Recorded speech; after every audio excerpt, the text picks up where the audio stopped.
Bonjour et merci de votre fidélité.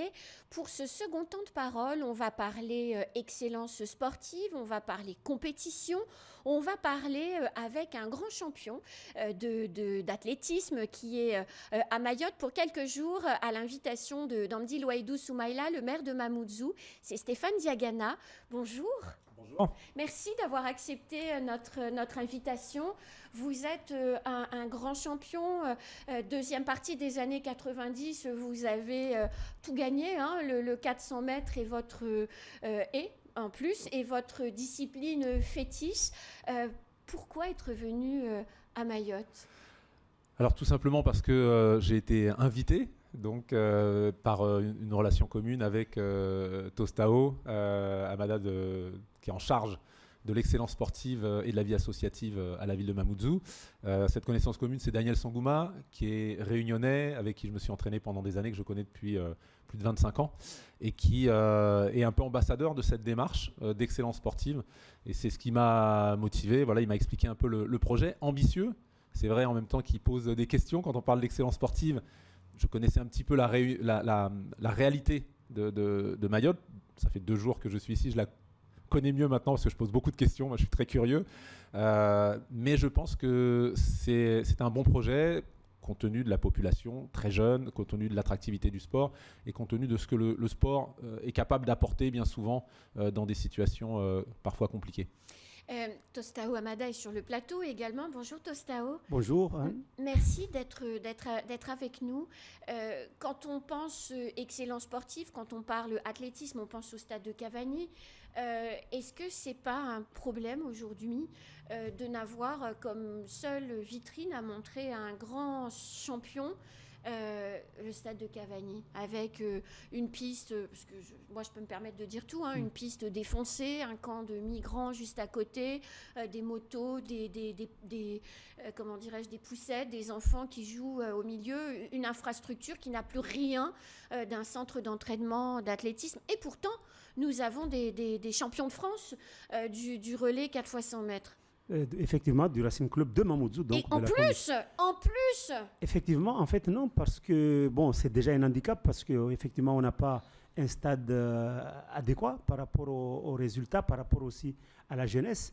Mais la commune de Mamoudzou, avec justement en tête le maire Amdil, a aussi ce projet par rapport à cette ambition dont le stade municipal de Tsunzu, qu'on espère finir l'année 2024 en tout cas.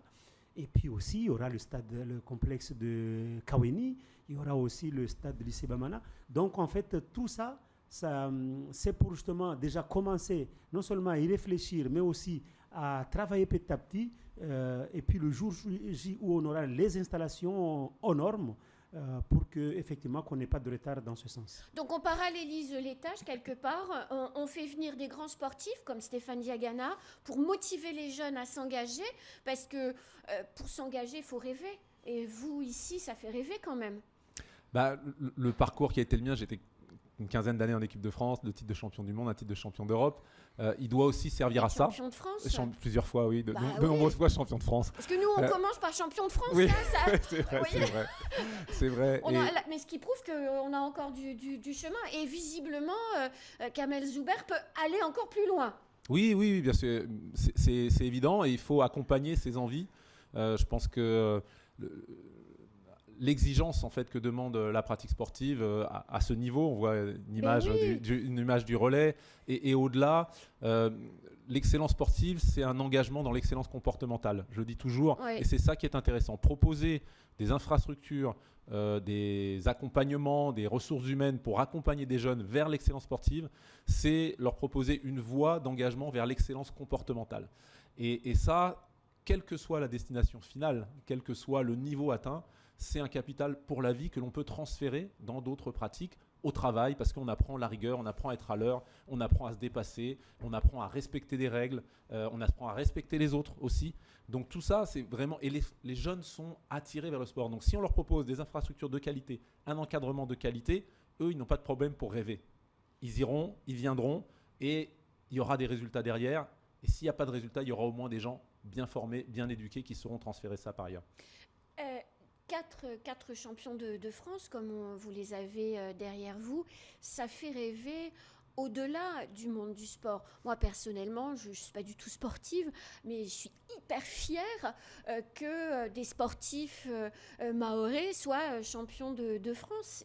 Ça a des conséquences et ça je dirais, irradie quelque part la population beaucoup plus largement que ceux qui mettent des crampons ou des chaussures de sport pour aller sur une piste. Oui, bien sûr, je crois que ça ouvre le champ des possibles dans l'esprit. Oui. Et on se dit, si on peut réussir ici, à Mayotte, à Mamoudzou, dans le champ sportif, on doit pouvoir réussir ailleurs.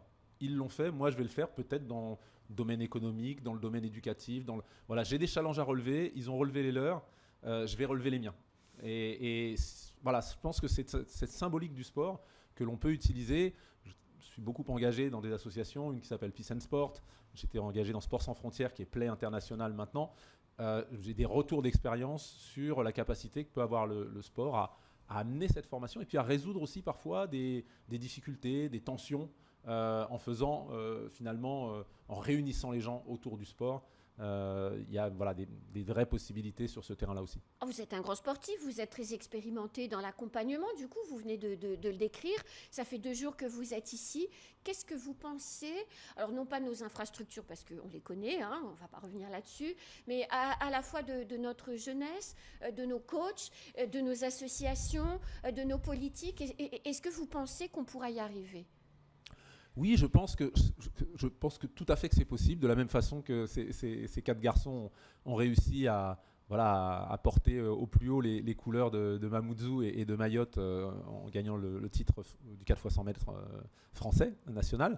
Je pense que c'est possible si chacun joue son rôle et si chacun est convaincu. Ça part de là. Chacun a un rôle à jouer dans cette partition. Il y a la question des équipements, une fois de plus, il y a la question de l'encadrement. Mais je crois qu'il y a des volontés. J'ai rencontré beaucoup de personnes, certains qui dans le cadre de l'école font déjà beaucoup pour le sport, pour l'athlétisme, pour l'éducation par le sport. Les collectivités, voilà, c'est un travail d'équipe. L'excellence, c'est toujours un travail d'équipe. C'est vrai pour un relais, c'est vrai même pour un titre individuel, parce qu'il y a la relation avec le coach, il y a l'accompagnement de tout un staff derrière. Donc, je le dis souvent, on n'a pas de problème seul pour être mauvais. Pour être bon, c'est encore possible, mais pour être excellent, on a besoin que ce soit un travail d'équipe. Et quand le challenge est élevé à relever, il faut que tout le monde joue sa part. Voilà. Alors, la commune de Mamoudzou a comme axe politique l'excellence sportive, mais des moyens sur la table pour ça. Alors, il y a les infrastructures, mais il n'y a pas que ça. Il y a aussi l'école de l'excellence sportive, il y a aussi le financement, enfin l'accompagnement au financement d'un certain nombre d'athlètes. Qu'est-ce qui manque ? Voilà, on a abordé le sujet des infrastructures. Après, on a parlé avec Tostao, c'est la façon dont on les gère. Une infrastructure sportive, classiquement, elle a une vocation orientée club, pour l'usage de clubs identifiés, structurés, qui ont une convention d'usage, d'occupation, dans des conditions bien définies. Je suis président de club, d'un club de 1200 adhérents à Nice, d'un club d'athlétisme. Donc voilà, on signe une convention avec la ville. On a des créneaux clubs. Il y a un usage scolaire, voilà, qui est classique, qui est nécessaire et puis après il y a un usage libre qui s'organise autour de ces 2 contraintes fortes, club et scolaire, mais qui n'est pas impossible, mais qui nécessite d'être géré. Et effectivement, il faudra bien concevoir tout ça sur la gestion des nouveaux équipements, en espérant qu'un jour le stade de Cavani, s'il doit revenir un stade, puisse être un stade. Il faudra que ce soit cadré de cette façon-là. La gestion des accès, le contrôle, mettre des moyens, parce que la gestion des accès, c'est soit de l'électronique, c'est des moyens d'investissement, soit du personnel, des ressources humaines. Mais en tout cas, et ça doit être pensé très tôt, dès le début, avec l'ensemble des partenaires, les écoles, les clubs. Et ça structurera les clubs et ça donnera des obligations de structuration aussi aux clubs. C'est pour ça qu'avec un équipement comme ça, c'est une opportunité aussi pour une structuration des clubs, s'ils veulent être aidés, s'ils veulent être financés, qui présentent un vrai projet à la mairie et aux collectivités. Et l'encadrement, Stéphane Diagana, parce que il faut des moniteurs, on dit des coachs, mais c'est des enseignants en fait. Oui, des éducateurs sportifs. Qui soient à la fois bons dans la discipline, mais aussi qui aient des qualifications pour être sûr que la prise en charge, elle réponde à des normes. Alors ça commence à Mayotte, des coachs se forment, mais par rapport au nombre de jeunes, il n'y en a pas assez. Oui, alors le mouvement sportif français a toujours fonctionné avec des bénévoles, et c'est le cas, des gens qui donnent du temps après leur travail. Il est en train de se professionnaliser petit à petit. Oui. Plus les clubs grossissent, plus il y a aussi nécessité d'avoir des salariés pour gérer les demandes de subventions, les appels à projets auxquels on peut répondre, toutes ces choses-là. Donc ça vient au fur et à mesure. Au départ, on construit avec des bénévoles, et puis quand on fait ses preuves, on a des moyens, on commence à pouvoir avoir un demi-équivalent temps plein pour gérer telle ou telle chose, ou pour de l'encadrement technique aussi plus important, je dirais, avec des gens qui sont parfois mieux formés. Mais le cœur, c'est le bénévolat. Mais quand vous donnez un bel outil, c'est une marque de reconnaissance pour les bénévoles. Ils y sont sensibles, et il y a plus de chances qu'ils s'engagent sur un beau stade que sur le stade de Cavani. Voilà. Donc, mais c'est moi encore une fois qui l'ai dit. C'est le respect vis-à-vis des bénévoles. Le bénévole donne gratuitement de son temps pour encadrer. Il le fait avec plaisir. La reconnaissance qu'on peut avoir de cet engagement-là, c'est de sécuriser un cadre de pratique à la hauteur de cette générosité-là. Alors derrière vous, vous avez des jeunes qui sont allés, des jeunes mahorais, qui sont allés aux Jeux des jeunes de l'océan Indien il y a quelques mois. Donc c'est des jeunes sportifs, pas forcément des champions, mais en tout cas des passionnés.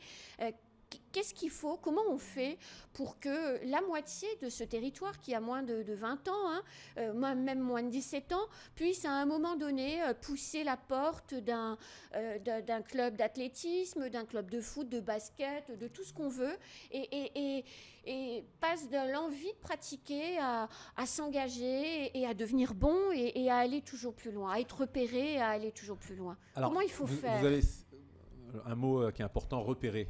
Et historiquement, mais c'est un problème que l'on connaît en France hexagonale et un peu partout, historiquement, les professeurs de PS jouaient ce rôle de repérage à l'école, des talents à l'école, parce qu'on pratiquait l'athlétisme. C'était incontournable si je parle de mon sport, mais il y a plein d'autres sports qui étaient incontournables qui ne le sont plus aujourd'hui. Oui, j'ai fait du saut en hauteur, du saut en longueur avec peine, mais on ne le fait plus aujourd'hui. Voilà, c'est très rare aujourd'hui pour différentes raisons. Ce serait trop long d'entrer dans le débat. Mais ce repérage, il se faisait avec souvent des professeurs de PS qui étaient eux-mêmes engagés, bien souvent bénévolement, dans l'encadrement sportif du club de judo du coin, de football, de rugby, d'athlétisme ou autre.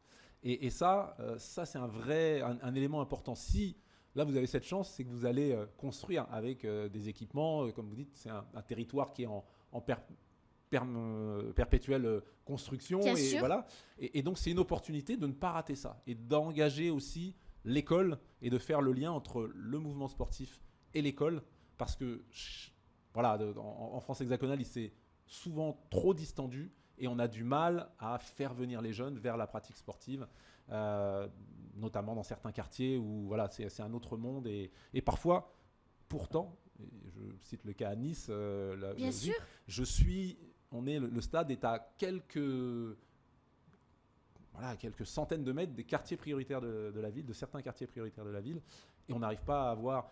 Je pense que l'école peut être un maillon important pour faire le lien justement entre la pratique scolaire et la pratique en club. Et je vous pose cette question pour tous les jeunes et les parents de ces jeunes qui nous écoutent.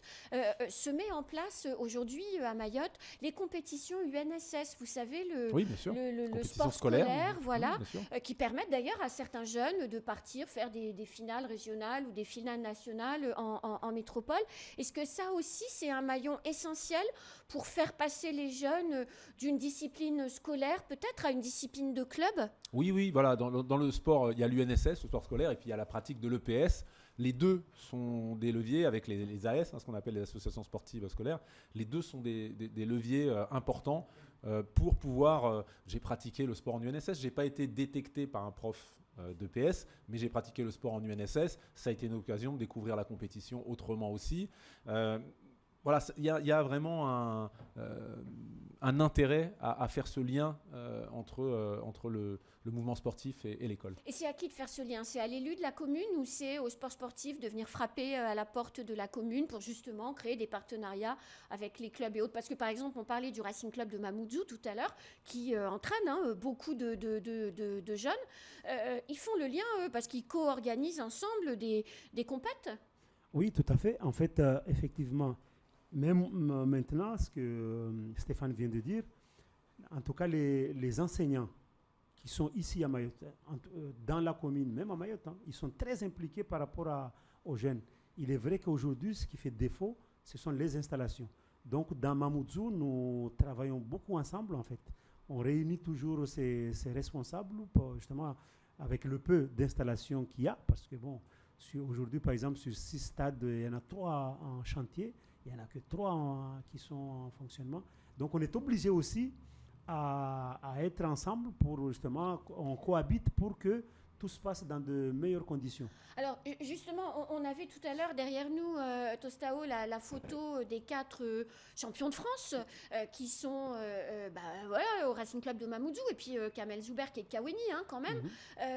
Il est dans la cible où le Racing Club de Mamoudzou est dans la cible, ou Kamel Zouber dans la cible des champions que la mairie de Mamoudzou accompagne, comme elle le fait avec l'AS Rosador, ou comme elle le fait avec d'autres athlètes qui reçoivent une bourse de la mairie de Mamoudzou. Tout à fait, Anne. Déjà hier, il y a eu une réception, bien sûr, à la présence aussi de Stéphane. Tous nos athlètes, des plus petits qui sont dans les pôles, ont une bourse et aussi ces donc ces les 4 là ont une bourse. Exactement, ils ont génial. une bourse de 6 000 € pour justement qu'ils puissent exceller, même s'ils sont à l'extérieur. Oui. Voilà, ils ont besoin d'argent. Exactement, ça coûte. parce qu'ils représentent aussi la commune, et puis nous voulons aussi que cette commune soit reconnue comme telle en tant qu'une commune sportive. Alors vous êtes encore là aujourd'hui, Stéphane Diagana, c'est quoi votre programme? Vous allez faire quoi aujourd'hui à Mayotte? Non, je repars. Je repars aujourd'hui. Je repars tout à l'heure. Donc j'étais là hier et avant-hier, mais je repars aujourd'hui. Et alors, vous avez visité quelles infrastructures sportives? Alors donc le chantier du stade de Tsunzu. Voilà, alors vous l'avez trouvé comment? Eh ben, pour l'instant, ça se présente bien. Parce qu'il est en zone de guerre, quand même. Oui. Alors, je suis arrivé, c'était une période de trêve, on va dire. Donc, ça s'est visité. J'avais le casque, mais ça, c'était pour le chantier. Mais oui, on a discuté avec un technicien là-bas qui disait qu'il y avait quelques petits soucis parfois là. Mais voilà, j'espère aussi que les jeunes seront, jeunes et moins jeunes, mais on sait que c'est le fait, les jeunes seront respecter cet effort qui est fait, parce qu'il est fait pour eux. Oui. Pour leur donner aussi des perspectives, que ce soit à l'école, que ce soit... Voilà, c'est fait pour eux, donc j'espère qu'ils sauront respecter ça. C'est un vœu que je fais, parce que c'est un investissement important et qui peut vraiment changer des trajectoires de jeunes gens. J'ai commencé, j'avais 10 ans, je ne savais pas ce que serait ma vie, mais j'ai pu le faire parce que j'avais des infrastructures, parce qu'elles étaient utilisables, parce que j'avais des coachs qui passaient du temps, des bénévoles qui étaient là. Et ça, donc, je ne remercierai jamais assez tout ce dont j'ai pu bénéficier. Il faut qu'eux prennent conscience aussi que détruire... Voilà, c'est moins bien que construire. Et construire, leur vie, ils devront la construire aussi, devront la bâtir. Le sport peut aider à ça. Eh bien, écoutez, c'est sur ce message d'espoir qu'on va conclure ce temps de parole en faisant aussi un salut à Sébastien Sinave, qui est l'entraîneur de ces 4 champions qui ne le seraient pas probablement sans leur coach. Bien sûr, exactement. Merci beaucoup Stéphane Merci Diagana. de votre invitation. J'espère que vous reviendrez bientôt. Eh bien, ce sera avec plaisir. En tout cas, ça a été une belle découverte pour moi, puisque c'était une première sur le territoire. Merci beaucoup. En tout cas, nous espérons pour l'inauguration du stade municipal de Tsunzu. Et ben voilà, l'invitation est lancée. En 2024, vous êtes à nouveau là. Allez, c'est la fin de ce temps de parole. Tout de suite, la suite de nos programmes.